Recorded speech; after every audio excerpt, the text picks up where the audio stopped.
Hi, welcome to the channel. Today is the second day of the second chapter, that is give them the fish. Let's start. As you think about how to apply the $100 startup model to your own quest for freedom, these three strategies will help. Strategy 1, dig deeper to uncover hidden needs. You might think it's obvious that restaurant patrons don't want to wander back to the kitchen and make their own meal. But sometimes what people say they want and what they actually want are different things. Kyle Hape, a wedding photographer who travels the world from her home base in Santiago, Chile, learned that sometimes you have to look deeper. Kyle's Kyle's clients tend to be young and hip, and they are drawn to her work because it is non-traditional. Sometimes they even say they don't want any traditional wedding shot. We are not into old school, was how one couple put it. Kyle agrees and spends her time at the wedding getting fun, candid shots that she knows the couple will like. But that's not all. Having done this for a while, Kyle knows that what her clients want and what they say they want may be different. And she also knows that the families of the bride and groom may have preferences of their own. Here's how she handles these competing desires. Oh, the day of the wedding, I will grab them and say, let's get your family and just do a couple of traditional shots. I will make it quick and painless. I make sure everyone is laughing and having a good time, and it's not those awful everybody stare at the camera and look miserable kinds of shots. And then after wedding, when I deliver these photos, either the bride and groom's parents will be thrilled to have those pictures, which in turn makes the couple compare happy, or the bride and groom themselves will end up saying they are so happy that we did those shots. Kyle goes above and beyond by giving her photographic clients what they really want, even if they hadn't realized it themselves. Strategy 2, make your customers a hero.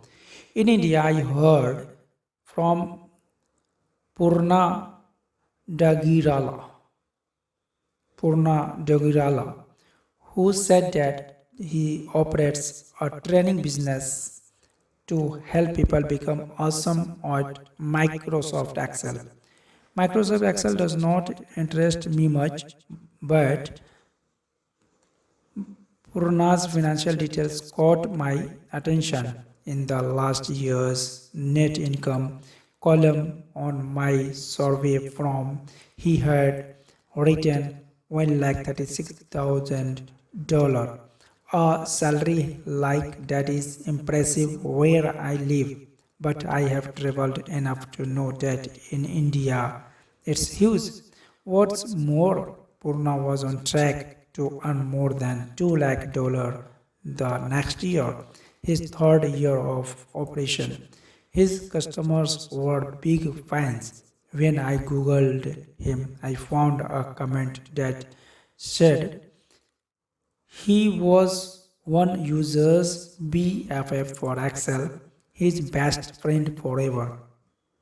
What was he doing to attract such response from spreadsheet users? Purna started his website several years back, but for a while it only contained posts about his family and life in India. In 2009, he settled in and got more serious, chronicling a series of tips and tutorials about using Excel to become more productive. Crucially, he didn't target India's Indians, but instead reaching out to interested prospects all over the world. He also didn't depend on advertising revenue, something that very few people in our study mentioned. Instead, he created products and services himself, offering downloadable guides, and ongoing training school. He was also a good copywriter. Updating spreadsheets can sound like incredibly tedious work, but Purna positioned that the core benefit away from numbers and toward something far more powerful. A training program makes customers hero in front of their bosses or colleagues. Not only would their work become easier, Purna said, but other people would recognize and appreciate them for simplifying a complicated process. A former business analyst, Purna quit his job when it became apparent that he would earn much more money with the new business. Despite having such a high income in India, Purna and his wife continued to live frugally. We are in a position where we would not have to worry about money for lots of years to come, he says. Even better, new customers arrive every day from Google searches, mainstream media coverage, and hundreds of links. If I wanted to turn it off, he told me it would be very difficult. Take it from Purna. If spreadsheets can be made sexy, surely any business can find a way to communicate a similar message. Strategy 3. Sell what people buy. In deciding what to sell, the best approach is to sell what people buy. In other words, think more about what people really want than about what you think they need. Perhaps a story of my own failure to success progression will help illustrate this principle. Early in the life of my business, I created a project called Travel Ninja. Since I have been more than 150 countries and regularly fly more than 2 lakh miles a year. I have learned a lot about getting from place to place on a budget. Travel Ninja would be a guide to illustrate how it all works, how to book around the world tickets, how to take advantage of airline fares, and so on. As I surveyed my audience, the initial response was encouraging. Plenty of people said that they were excited and wanted to learn about these topics. A previous launch for another product had sold 500 copies right off the bat.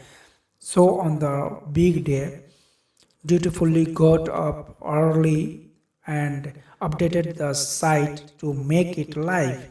Then I waited and waited. Orders came in, but at a much slower rate than I expected. At the end of the launch day, I had sold only 100 copies. Not terrible, but not great either.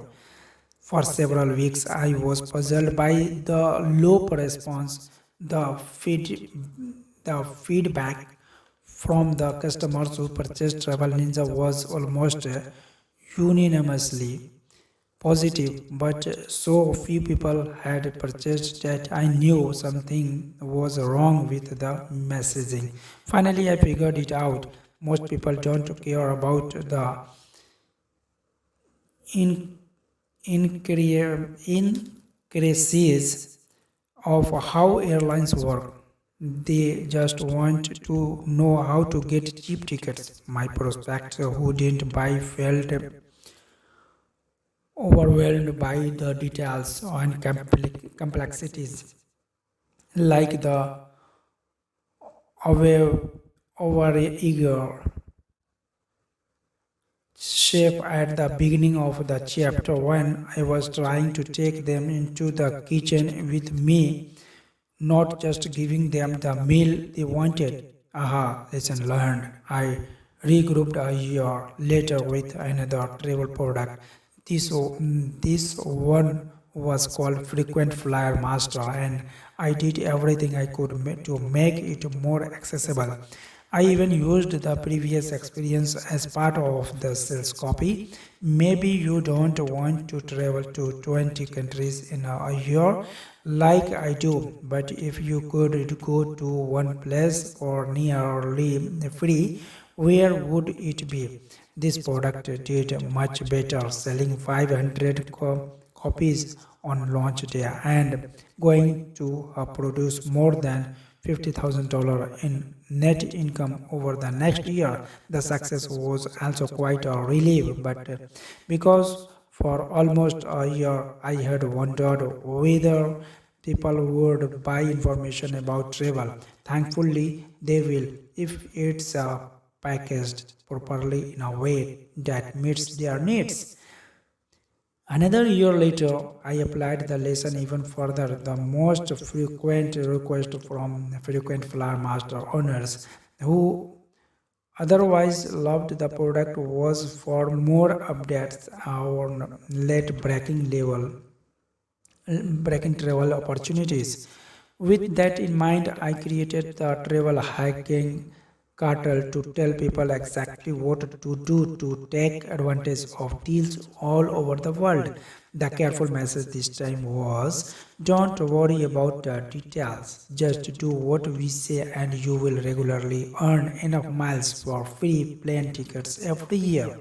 This launch did the best of all. Way more than 3,000 customers joined on the first day.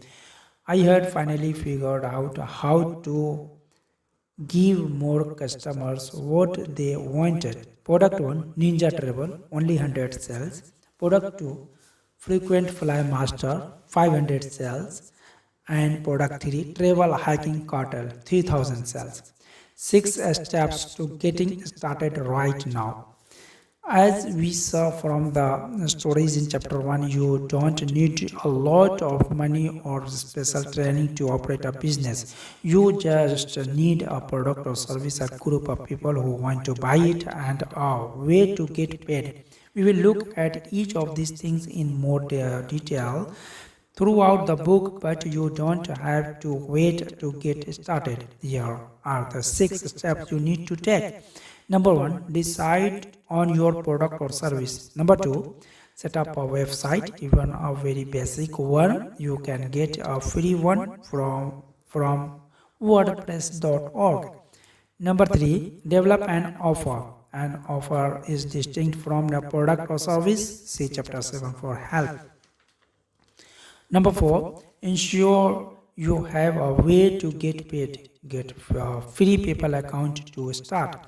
Number 5, announce your offer to the world. See chapter 9 for more on this. Number 6, learn from step 1 through 5. Then repeat. Almost all micro businesses building follows this sequence of events. Of course, we will discussing a specifics as we go along, but it's always better to start from where you are than or to wait for everything to be perfect. If you have an existing business and you are thinking about how to apply the concepts from this book, focus on either getting money in the bank or developing new products or services. These are the most important tasks of your business, not administration, maintenance, or anything else that takes time without creating wealth or value. If you are not sure what to do, think about any of these ideas. Can you contact your customer list with a special offer or incentive? Can you introduce a new product or service to complement your existing portfolio? If you are if you are a coach or consultant, you offer a special deal for clients who prepare. Is there a new way you can attract subscriber clients or customers? But one way or another, just do something. Friedrich Engels said, an ounce of action is worth a ton of theory. Choose the ounce of action today. What people really want. As I learned from my early mistakes, homing in on what customer really want from a business is critical. Simply put, we want more of some things and less of others. In the in the more column are things such as love, money, acceptance, and free time. We all want more of those things, right? In the less column are the undesirables, things such as stress, long commutes, and bad relationships. If your business focuses on giving people more of what they want or taking away something they don't want, or both, you are on the right track. More love, more, less stress, less, more money, conflict less, more acceptance, less hassle, more free time, less uncertainty. A spa takes away stress while making it feel loved and accepted. A popular message is, we will do everything for you, relax and leave the details to us. This is also the message that a good restaurant sent, not come back into the kitchen and make your own dinner. Brooke Snow, an artist and musician, struggled to make a living by teaching classes in her small Utah town. She got by without working a real job and paid for college without going into debt, which could be considered a success on its own, but making ends meet was a continual battle. One day she realized the obvious. Instead of putting up flyers in Logan, Utah, and hoping for enough phone calls, what if she could teach anywhere in the world? The change happened by accident. Ironically, after one of the worst days of her initial business, I had to cancel a class due to under enrollment. Brooke says, at the time, my husband was starting graduate school, and we had an 8-month-old baby and a new home. Needless to say, the pressure was mounting. When she phoned Micah, one of the few students who had enrolled, to notify him of the cancellation. It turned out he was doctoral candidate in technology, doctoral candidate in instructional technology with an emphasis on distance education. Brooke describes herself as a good photographer and teacher, but not highly technical. Happily, she is also good at battering, and in this case, she offered private lessons to Michael in exchange for his help in setting up an online course. Since it was almost perfectly in line with what he was studying, Micah was thrilled to help Brooke make the online transition. In the last year, Brooke taught all her classes locally. She made $30,000. In the first year, she offered the class online. She made more than $60,000. Nice. Going from offline to online helped a lot, but Brooke also attributes the successful transition to something else, the idea of always being willing to share. Early in her career, she went to seminar where she heard someone say, "If you make your business about helping others, you will always have plenty of work." Here's what happened next. That statement changed my life. I was in an oversaturated market of photographers competing for portrait work, all of whom were very close about sharing any trade secrets. I let go of fear, embraced the concept of helping others so I could have plenty of work, and decided to start teaching classes on photography in my basement. On one family, a skeptic and cautioned me that I would be training my competition. Thankfully, making my business about helping others has proved itself over and over. We will return to Brooks' theme several times throughout the book. I call it the freely receive, freely give approach. When all else fails, ask yourself how you can help people more. What do people really want? At the end of the day, they want to be happy, and businesses that help their customers be happy are well positioned to succeed.